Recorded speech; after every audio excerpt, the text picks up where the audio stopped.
If you're one of these people that are offended and think that other people's free speech should be regulated because you are offended, this is your video.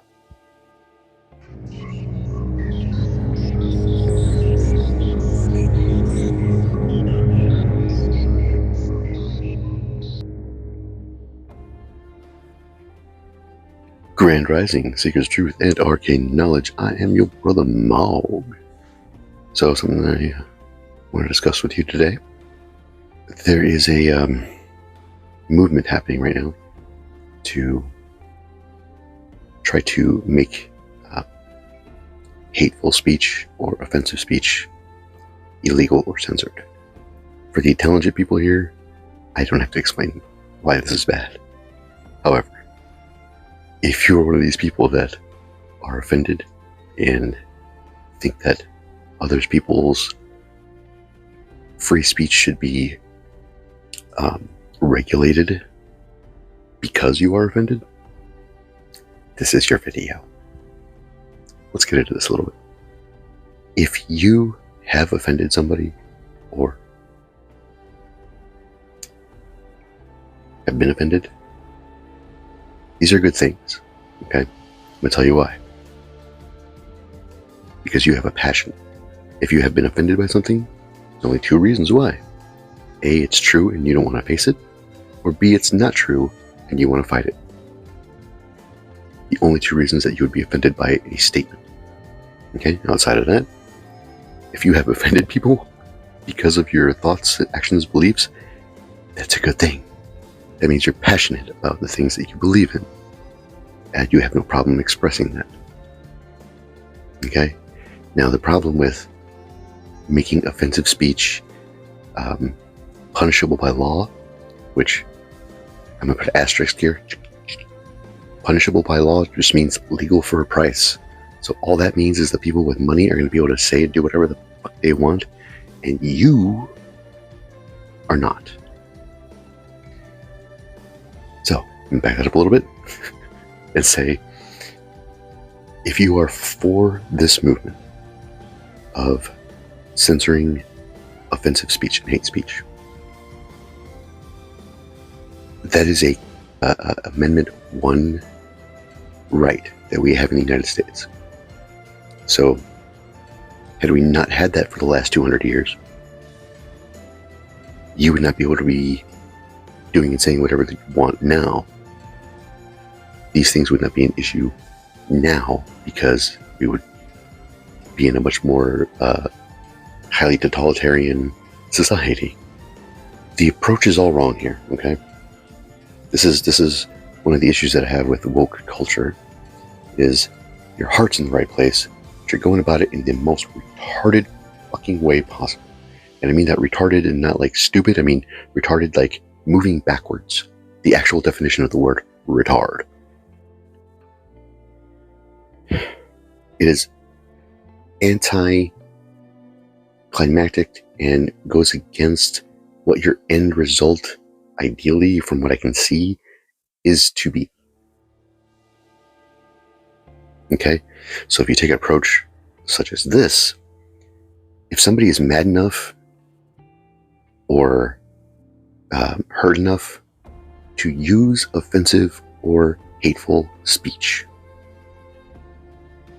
that should be examined. That's the reason that free speech exists, because if you are hurting and you express it, then people can help you. You can examine it. You can say, why are you hurting? Why are you angry? Why are you these things? It deserves exploration, not censorship.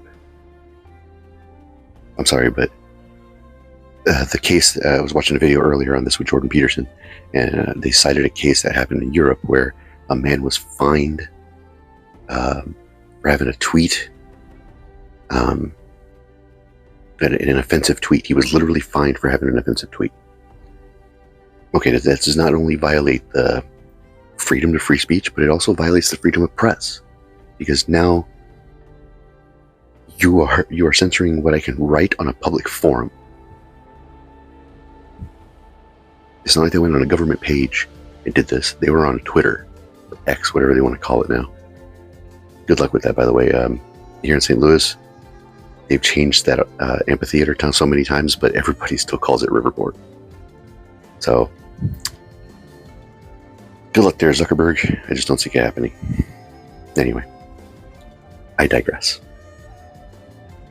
I understand why it looks good on paper, and I understand why you're bringing all of your emotion to it, because that is how you're used to getting your way. But throwing a fucking child fit over serious issues, over serious debates, because you fail to articulate the words that you properly need to express such a feeling, is a you problem, not a me problem. So, if you have two opposing viewpoints that are based on feelings, then guess what? You cancel each other out, because you can't tell me that your feelings are more important than my feelings. It doesn't matter on the subject. You have to now bring it to facts in the shared construct we like to call reality. Actions and facts. Let me also just say, just because these movements tend to be tied together, if you're one of these people that believes that that leaning more towards a communist society is going to be helpful, is like, oh, share the wealth, share the wealth, share the wealth. The reason we have such a successful economy to begin with is our free market approach to it. Free market capitalism is what developed this country into what it is. I'm not saying it's perfect. By no means is it perfect. In fact, usually when you see the collapse of a society, it's usually attributed to the gap in middle class, because the gap becomes greater between the haves and have-nots, and then the have-nots want to have more. The haves do not want to give it, so then the government, they tell their mommy and daddy, and they say, big brother, fix this. And then make it federal regulations, and then it becomes, okay, if this is something that you are for, I'm going to tell you right now, no, you cannot bum a cigarette from me. No. Can't hit my vape. Can't hit my weed. Fuck off. And by the way, I need $5 for gas, because I've been driving you around all day. That's the kind of, that's how I see you. And if you're offended by that, I don't give a fuck. Free market society. I mean, really, what's the best way to put this?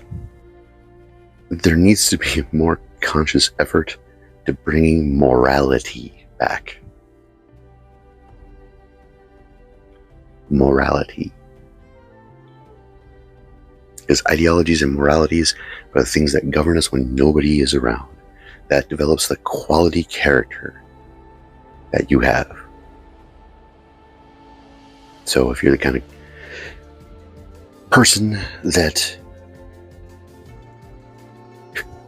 will talk to everybody else besides the person that's actually causing a problem to you, you're part of the problem. Because the only people that can solve a problem between you and I are you and I. Talking to everybody else about it doesn't solve anything. Just creates unnecessary tension because you're stupid. So anyway, free speech, man. Freedom! Freedom! By the way, I actually should probably add this. This whole motion that is happening right now is a political agenda. And you can call me a conspiracy theorist if you like, but I'm going to break it down. If they manage to alter any of the first 10 amendments, listen to what I'm telling you. The first 10 amendments are unalterable by our bill of our Constitution. Okay? If the first any of the first 10 amendments are changed, that gives it legal precedence to go in and change other ones. Okay? And the only reason you still have your freedom of speech is because we still have our freedom to carry guns. Because as long as the people can defend themselves, the people can say whatever they want. because the people in power should be a reflection of the people's needs. That makes sense? I hope so.